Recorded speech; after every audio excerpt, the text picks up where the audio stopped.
Dans la séquence vidéo précédente, vous avez vu que lorsque l'on veut gérer les exceptions en Java, on cherche à faire fondamentalement 4 choses. À signaler les erreurs aux endroits où elles se produisent, à marquer les endroits que l'on veut rendre réceptifs aux erreurs et leur associer à chaque endroit un moyen de gérer ces erreurs. Et ça, c'est vraiment un avantage de la gestion des exceptions, c'est que l'on sépare d'un côté la gestion des erreurs, de l'autre côté, l'endroit où elles se produisent. Enfin, quatrième chose que l'on peut vouloir faire, c'est éventuellement faire le ménage après chaque bloc réceptif aux erreurs. On va donc naturellement avoir 4 mots du langage qui vont être dédiés à chacune de ces tâches élémentaires que l'on souhaite réaliser. Nous allons dans cette vidéo présenter comment utiliser chacun de ces 4 mots tour à tour. Et en commençant donc par bien sûr le mot-clé throw qui permet donc d'indiquer une erreur. On va dire que throw lance une exception. La syntaxe de throw, donc pour lancer une erreur, lancer une exception, signaler une erreur, et la suivante c'est throw et puis donc une exception. Qu'est-ce que c'est qu'une exception? C'est un objet de type exception. Le type exception est un type qui existe dans l'API Java et qui est fourni par la bibliothèque java.lang, qui contient de nombreuses sous-classes que nous allons présenter dans un instant. Donc, une exception est un objet de type exception, lequel, lorsque l'instruction throw est exécutée, est entre guillemets lancé, c'est-à-dire que l'on va avoir un mécanisme qui va créer un tel objet, qui pourra être géré par les autres mots-clés du mécanisme de gestion des exceptions. C'est ça que ça veut dire lancer une exception, c'est qu'on a un traitement un peu particulier de ces objets particuliers qui sont les erreurs à gérer au niveau du programme.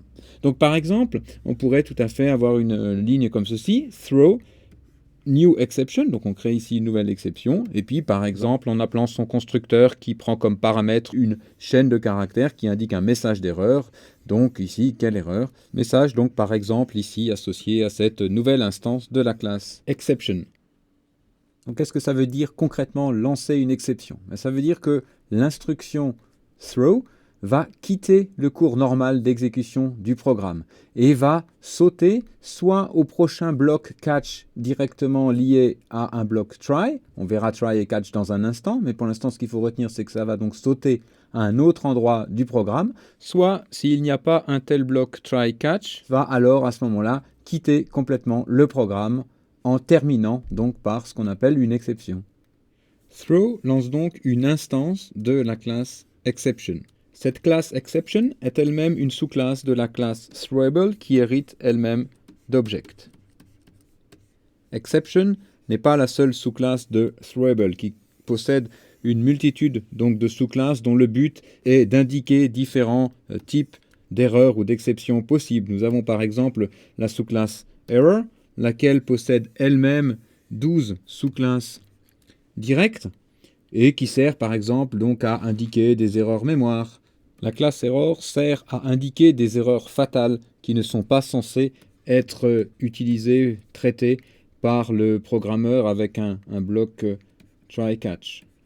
De l'autre côté, nous avons les exceptions qui doivent ou peuvent être traitées par le programmeur.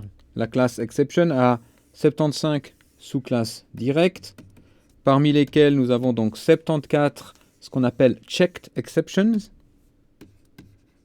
qui doivent être traitées par le programmeur. Elles indiquent des circonstances exceptionnelles, souvent des erreurs, mais pas forcément toujours. Elles doivent donc être traitées au niveau du programme par effectivement un try-catch. Et nous avons aussi la sous-classe runtime exception, dont le traitement n'est pas forcément vérifié par le programmeur. On appelle ça des unchecked exceptions, elles-mêmes ayant 49 sous-classes directes, pour traiter donc différents cas d'erreurs évitables par de la bonne programmation, comme par exemple des indices dépassant des tableaux, comme par exemple des divisions par 0, etc. Ce genre d'exception, il n'est pas exclu que le programmeur puisse le traiter, mais ce n'est pas strictement nécessaire. La vidéo suivante reviendra d'ailleurs sur ces checked et unchecked exceptions et la façon de les gérer.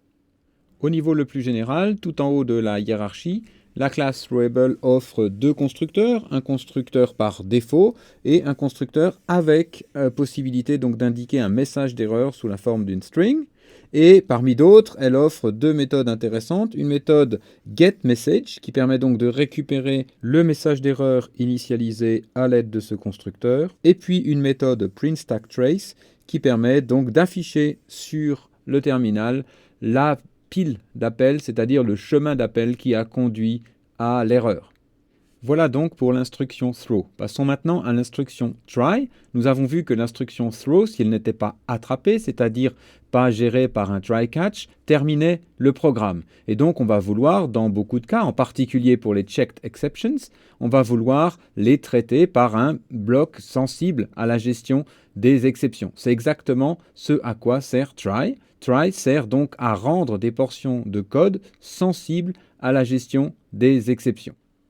Donc par exemple, supposons que je fasse un appel à une méthode f ici qui peut lancer des exceptions.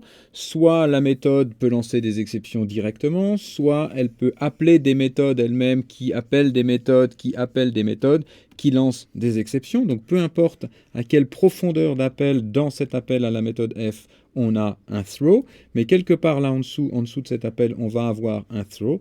Alors à ce moment-là, si une telle expression, si un tel appel à une méthode qui peut lancer des exceptions est dans un bloc qui est déclaré comme un bloc try, alors à ce moment-là, on va pouvoir avoir mis en place du mécanisme de gestion des exceptions, et donc le throw qui se trouve quelque part là en dessous va finalement sauter au prochain bloc catch associé au bloc try dans lequel on est en train de demander la gestion des exceptions.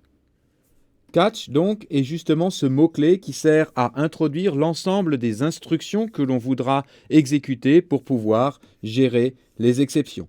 Donc tout bloc try doit avoir au moins un bloc catch associé. On verra dans un instant qu'il peut en avoir plusieurs, qui va donc gérer les exceptions lancées dans ce bloc try. Et si jamais une exception est lancée par un throw, mais qui n'est pas interceptée par un catch, il n'y a pas de catch correspondant ni de try pour attraper l'exception qui est lancée, à ce moment-là, le programme va s'arrêter en indiquant qu'il y a eu une exception qui a été lancée, et puis afficher l'endroit où elle a été lancée, indiquant donc que cette exception a été lancée et n'a pas été interceptée.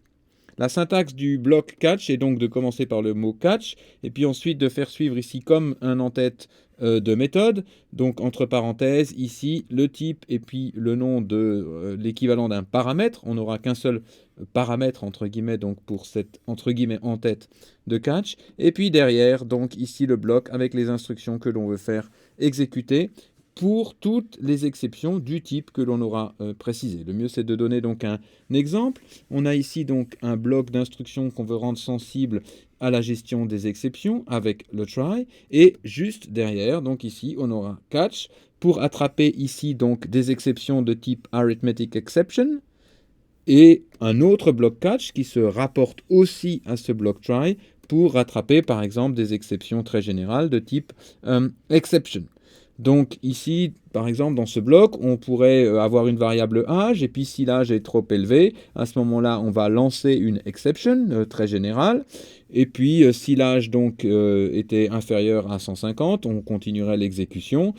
On aurait une autre variable x. Si x était égal à 0, alors on lance une arithmetic exception, et puis sinon donc on continue. Ce qui fait que cette arithmetic exception va être interceptée par ce catch-là, et on exécutera donc les instructions qui sont ici, en affichant le message d'erreur que l'on avait mis dans l'arithmetic exception, et puis par exemple en imprimant la pile d'appel. Alors que si c'est cette exception générale qui a été lancée, c'est ce catch ici qui va être l'exécuter, et à ce moment-là, on affichera un message, par exemple, qui peut vivre aussi vieux. Ce qui est important de noter, c'est que donc les catchs ici, associés à un bloc try, vont être ordonnés par niveau d'exception de plus en plus général. On aura d'abord les exceptions les plus spécifiques dans la hiérarchie, puis ensuite les exceptions les plus générales. Je vous rappelle qu'on a une hiérarchie d'exceptions comme ceci, et donc le traitement dans le catch devra se faire en commençant par des exceptions les plus spécifiques et puis ensuite en allant vers des exceptions les plus générales. Si vous placez les blocs catch avec les exceptions les plus générales en premier, alors vous aurez une erreur de compilation. Voyons maintenant en détail comment tout ceci s'exécute, quel est le flow d'exécution, par où on passe en fonction des différents cas, si une exception est lancée, si l'exception n'est pas lancée. D'abord les principes généraux qui sont les suivants. Un bloc catch n'est exécuté que si une exception correspondant au type spécifié dans le catch en question a été lancée depuis le bloc try correspondant. Sinon, le bloc catch est tout simplement ignoré. On n'exécutera pas ce qui est dans ce bloc catch. Et en absence de finally, dont on parlera dans un instant, si un bloc catch est exécuté, alors le déroulement du programme continue ensuite après le bloc catch. On ne revient en aucun cas dans le try, on continuera après le bloc catch. Par exemple, si on a donc ici un bloc rendu sensible à la gestion des exceptions, un bloc try, dans lequel s'exécute soit directement, soit au travers d'un appel d'une méthode, dans lequel s'exécute donc le lancement d'une exception, alors si cette exception effectivement est lancée, si cette ligne est effectivement exécutée, à la fin de cette ligne, ce que l'on va faire, c'est que l'on va sauter directement ici à la première ligne du bloc catch directement suivant le bloc try et correspondant au type d'exception, donc ici avec correspondance du type. Donc l'exécution sera la suivante, on arrive ici, on exécute cet lancement d'exception, ce qui fait qu'on saute à cet endroit-là s'il y a eu lancement d'une exception. Si par contre il n'y a pas eu lancement de l'exception, c'est-à-dire que cette ligne ici n'est pas exécutée, par exemple parce qu'elle a été protégée par un if dont la condition n'est pas remplie. Donc à ce moment-là, on exécute le code, il n'y a pas exécution de cette ligne-là, et donc on continue naturellement à exécuter tout le bloc, on suppose qu'il n'y a pas d'autre throw dans la suite. Arrivé à la fin du bloc, ici, on va continuer l'exécution normale du programme, on ignorera simplement tout le bloc catch ici, qui n'est exécuté que si il y a eu lancement d'une exception du type correspondant. Sur l'exemple que nous avions tout à l'heure, le flow d'exécution serait le suivant. Supposons donc au départ qu'on a une variable âge ici, et puis que l'âge pour commencer n'est pas supérieur ou égal à 150, on a un âge inférieur à 150. À ce moment-là, on continue, on ne rentre pas dans le if, donc on ne voit pas le throw, on continue. Supposons qu'on a une variable x ici qui n'est pas égale à 0. À ce moment-là, on continue normalement. On arrive ici, et donc si aucune exception n'a été lancée, cas numéro 1, sans exception lancée, on va continuer l'exécution là en bas.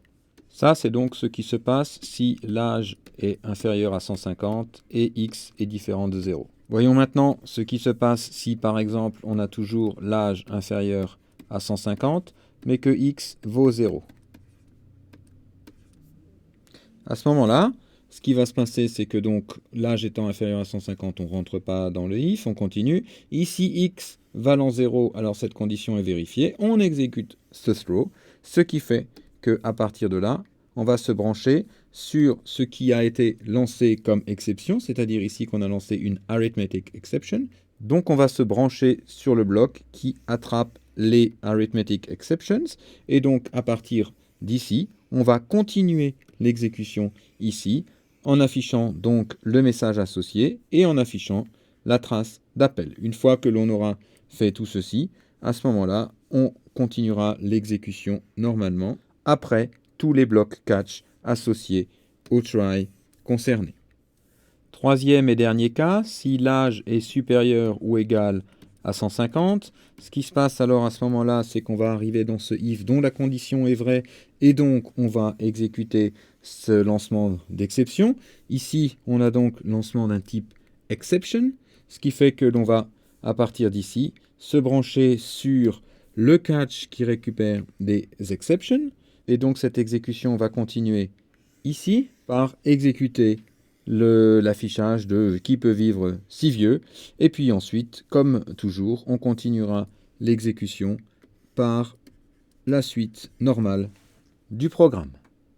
Passons maintenant à un troisième exemple où nous allons mettre throw, try et catch dans une même méthode, ce qui est un cas particulier mais qui peut s'avérer parfois utile.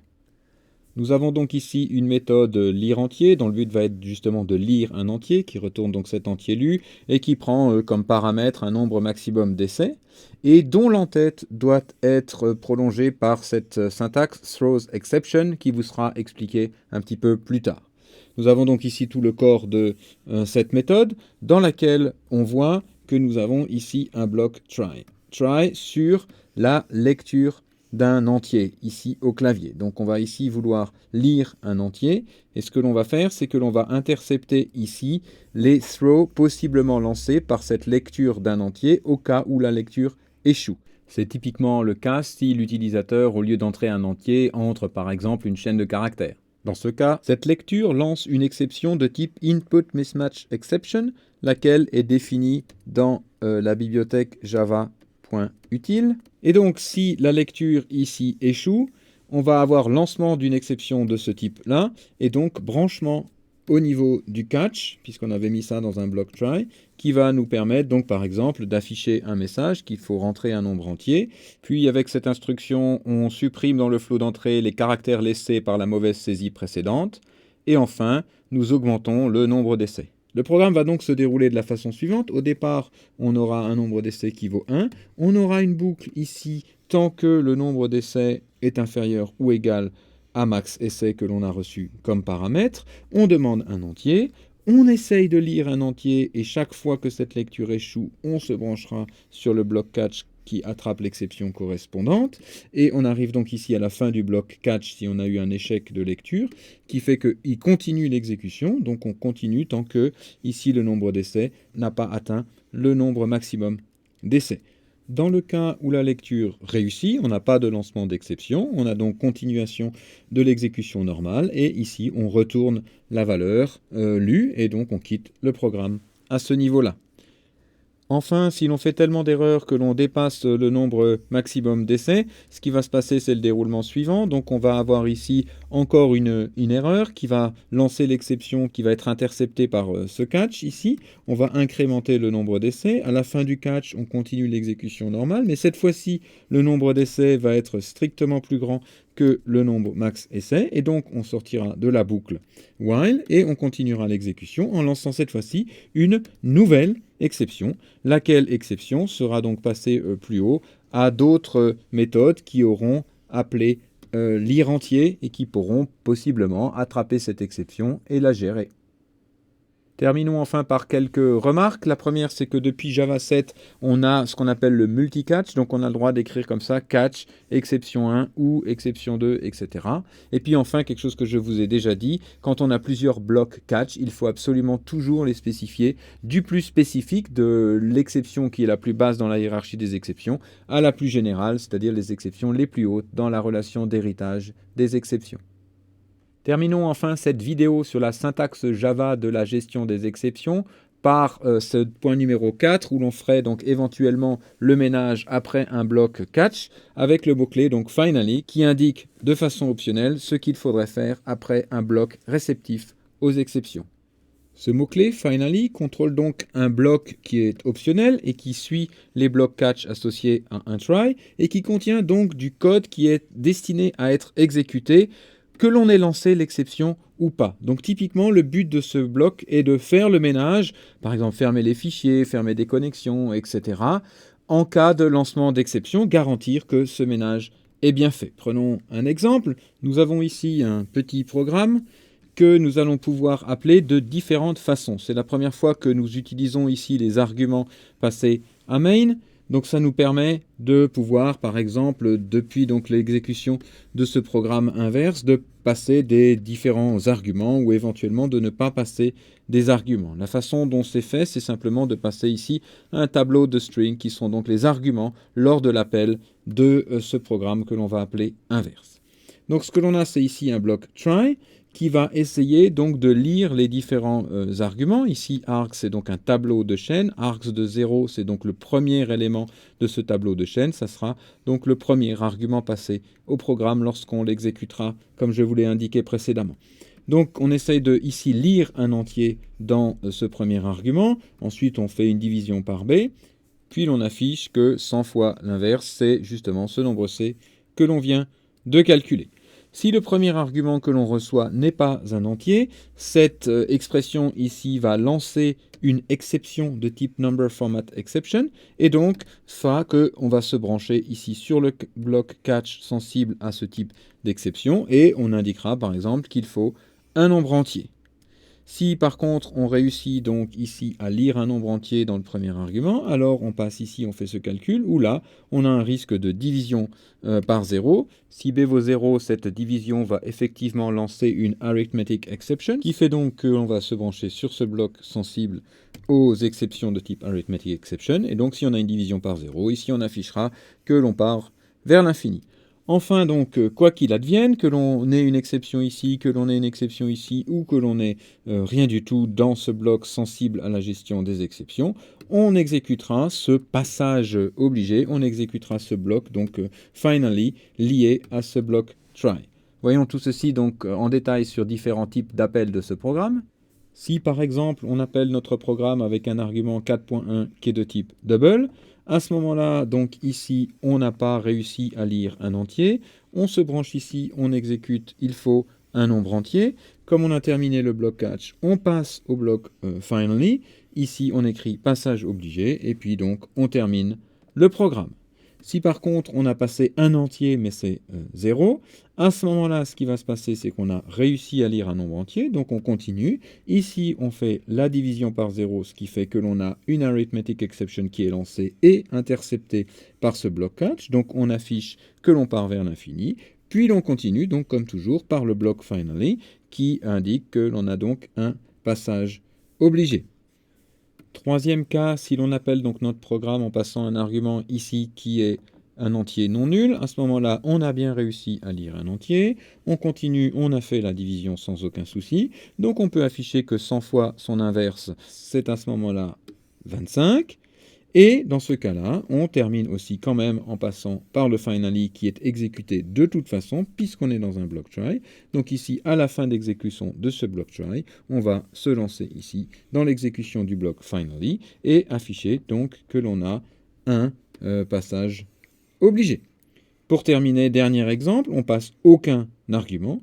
Donc à ce moment-là, ce qui va se passer, c'est la chose suivante. Nous allons ici vouloir lire un entier dans le premier élément du tableau args, mais il se trouve qu'il n'y a pas eu d'argument, donc ce tableau est un tableau vide, et donc ici, il n'y a même pas un élément à la position 0, donc ici, nous avons un index hors des limites, et on va donc avoir ici lancement d'une exception, qui est l'exception ArrayIndexOutOfBounds, et donc on aura lancement de cette exception, mais ce que vous pouvez remarquer, c'est qu'effectivement, on sera avant cela passé par le finally. En effet, ici, nous sommes de nouveau toujours dans le block try. Et donc, comme on va sortir ici en lançant une exception, cette exception n'est pas attrapée par aucun des catchs. Néanmoins, on passe par le bloc finally. On passe toujours par un bloc finally associé à un bloc try. Et donc, on affiche ceci avant de continuer donc le lancement de cette exception qui n'est pas attrapée. Et donc, qui termine l'exécution du programme avec un message de type l'exception